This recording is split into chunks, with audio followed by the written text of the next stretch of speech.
This is the Vatican City.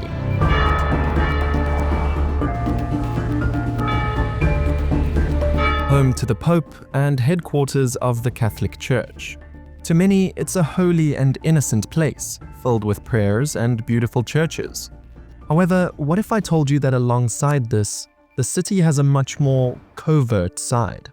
See, while the Vatican is the smallest country on Earth, its influence is anything but. It's sometimes jokingly referred to as the most effective intelligence agency on Earth. And no, not in the sense that they operate like the CIA or MI6, but rather in a much different way.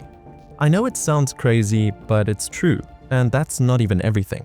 But to understand the scope of how Vatican intelligence operates, we need to go back to when it first began. Its origins can be traced back to at least the 16th century, when the Catholic Church was clashing with Protestant England, and more particularly Queen Elizabeth I. At the time, Europe was divided by the Reformation. England, under Elizabeth, had broken away from Rome and embraced Protestantism. For the Vatican, this wasn't just heresy, it was a political and existential threat. When then Pope Pius V formally excommunicated her in 1570, it wasn't enough, and decided that if they were to counter the Queen, they'd need intelligence to support Mary, Queen of Scots, Elizabeth's Catholic rival. So according to research, the Pope oversaw the creation of a covert, informal network that could monitor the English court and report on its activities across Europe. Unfortunately, there isn't much information on what came after that, at least for the next few centuries.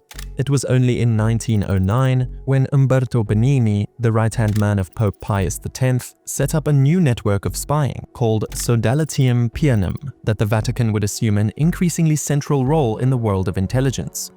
Informally known as La Sapinière, this was an internal spy network. Its goals were to combat modernism inside the church. And by modernism, I mean liberal theology, criticism of the Bible, secular philosophy, things like that. How La Sapinière operated was basically like a secret police. There was an inner circle of no more than 50 clergy, but they cultivated a much wider network of priests, seminarians, and theologians who'd run surveillance on anyone within the church they thought were a threat to its conservative ideology. This meant intercepting private mail, examining the records of bookshops to see who was buying what, following suspects around, and more. They'd then submit reports to Benigni, who forwarded them to the Vatican. This communication included secret codes and pseudonyms, such as Pope Pius X being referred to as Lady Michelin, and the Vatican Secretary of State, Cardinal Mary del Val, as Miss Romy. If someone was found guilty, they could basically have their career ruined. One of the people being investigated was even Pope John XXIII, back when he was a teacher of church history, but it's safe to say he wasn't pursued further. La Sapinière was said to have been dissolved in 1921 by Pope Benedict XV, though according to others, it existed at least partly until the beginning of World War II. But speaking of the war, this is when the Vatican shifted from having a secret police to becoming a global intelligence broker. Let me explain. Back in 1929, the Vatican City became an independent state inside Rome, with the signing of the Lateran Treaty between them and the Kingdom of Italy. But what it also did was require them to be neutral in all international affairs, unless requested not to be. By being in this position, especially during when Rome was under German occupation in 1943, made it one of the few places where diplomats, intelligence agencies, and clerics from all over could secretly meet. As a result, the Vatican became like a global intelligence broker. For example, the Pope's private secretary, Father Robert Leiber, acted as the intermediary between Pius XII and the German resistance in the lead-up to a then-planned coup against the German government in 1940. The Pope would then review the intelligence before passing it on to Britain. He also warned the Allies about the planned invasion of the Benelux countries. To the Germans, they regarded the Pope's behavior as equivalent to espionage and surveilled the city. Once the war ended and we got into the Cold War decades, that's where the Vatican reached the peak of their covert operations. See, the Vatican saw communism as atheistic in nature, which is usually true to be fair. So it meant they were firmly opposed to it from the very beginning. Their strategy to oppose the Eastern Bloc was first centered around a school in Rome known as Russicum.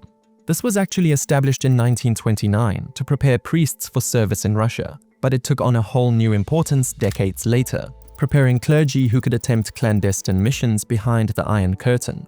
For countries with an already established Catholic presence, such as Poland or Hungary, the goal was to support the church's local hierarchy and encourage resistance to state control. But in the Soviet Union, where Catholicism was nearly wiped out, it was a whole different challenge. The goal here was just to keep Catholicism alive. Priests were smuggled in under false identities and backstories. Mass was performed underground, and reports of the political atmosphere were secretly funneled back to Rome. It was for this reason that, according to KGB defector Vasily Mitrokhin, the KGB viewed the Vatican as one of their primary subversive opponents abroad. Things got more interesting though when we get towards the end of the Cold War, especially during the time of Pope John Paul II, the first non-Italian pope in almost 500 years, and a Polish man who knew the Eastern Bloc from the inside out. His role in toppling European communism and helping end the Cold War cannot be overstated. The best example of this was with Poland. Back in 1979, the Pope made his first papal return to his home country, where over 13 million people came to see him. It was through this iconic visit that Poles stopped being afraid and became inspired instead. It was from this that the birth of the Solidarity movement, a broad anti-communist social movement and trade union, was formed. Without him, as the leader of the movement and eventual president Lech Wałęsa put it wouldn't have been possible. But this was just the beginning. On December 13, 1981, the Polish government declared martial law in an attempt to counter the growing movement. This led to the Vatican teaming up with the CIA to bring down the communist government.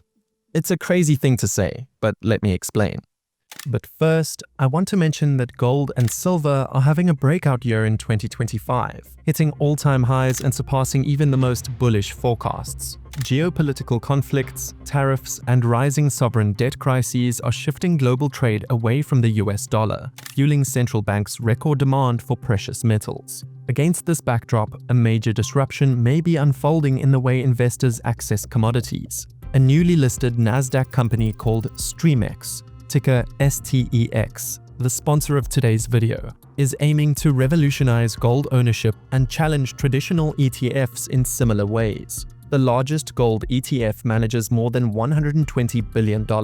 Yet, what I'm about to show you might be one of the biggest disruptors to this business model since its inception. STEX is proposing a fully backed, vaulted, audited, verified, and yield-bearing, up to 4%, financial product designed for global accessibility. They want to do to commodities ETFs what Apple did to music and phones. Dramatically improve the user experience and make it simpler, easier, and better, and offer it globally. The company has secured up to $1.1 billion in funding through a mix of equity, convertible debentures, and a line of credit which will allow the company to purchase physical gold to back their products, as well as to likely add to their own balance sheet. In other words, STEX would be very likely one of the first publicly traded companies to own gold on their books. A very welcome change. The platform itself was developed by the same software experts that built cybersecurity infrastructure for Capital One Bank, Bank of America, and JP Morgan's credit card processing infrastructure business,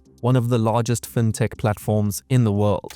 All in all, a major revolution could be underway, so do your research on STEX, ticker STEX on the NASDAQ, which looks to disrupt the current giants in commodities ETFs with fully backed, audited, and verified ownership. Anyways, this is why the Vatican teamed up with the CIA. The US opposed communism for geopolitical reasons, and the Church for spiritual ones. But as the saying goes, the enemy of my enemy is my friend. The Pope and President met 4 times throughout the 80s, while no previous president had done so more than once. From the very first meeting, the talk centered around Poland and Eastern Europe. We know this because the Reagan Library mentions it. But beneath the surface, they actually had a much deeper relationship. The former deputy director of the CIA, Vernon Walters, visited the Pope almost a dozen times in the 80s, acting as their liaison, according to the former US ambassador to the Holy See, William A. Wilson. They coordinated joint operations where the CIA would fund millions of dollars worth of covert aid to the Solidarity movement, from printing presses and communications equipment to cash to support the strikes. They were then smuggled into Poland via clergy and agents, according to the famous Watergate journalist Carl Bernstein. There was even an unofficial name for the foreign intelligence agency of the Vatican at this point: the Entity. While it's obviously unconfirmed, there's been books written about it, and Cardinal Luigi Poggi, sometimes called the Pope's spy, was said to have run it. Meanwhile, on the intel side, the two countries shared information, with then Secretary of State Alexander Haig even saying that the Vatican's information was absolutely better and quicker than ours. Eventually, the Vatican and CIA alliance of keeping the Solidarity movement alive during the 1980s led to the collapse of the Polish People's Republic in 1989, and the rise of the Third Republic of Poland, where Solidarity gained power in the first semi-free elections in decades. Its breakthrough set off a domino effect across Eastern Europe, as one communist regime began to fall after the other. This was one of the greatest secret alliances of all time, according to Reagan's first national security advisor, Richard Allen. It's important to also note that all these key administration people I've mentioned, Wilson, Haig, Walters, Allen, and even then CIA Director William Casey, were all devout Roman Catholics. They regarded the US-Vatican relationship as a holy alliance. The CIA even used to have the nickname the Catholic Intelligence Agency for this reason. After the Cold War ended, sources describing Vatican intelligence became much scarcer, to be honest. But there were still signs of it. For example, in 1997, the Belgian parliament replaced Opus Dei on a list of dangerous religious sects, but afterwards faced major backlash worldwide and didn't adopt it.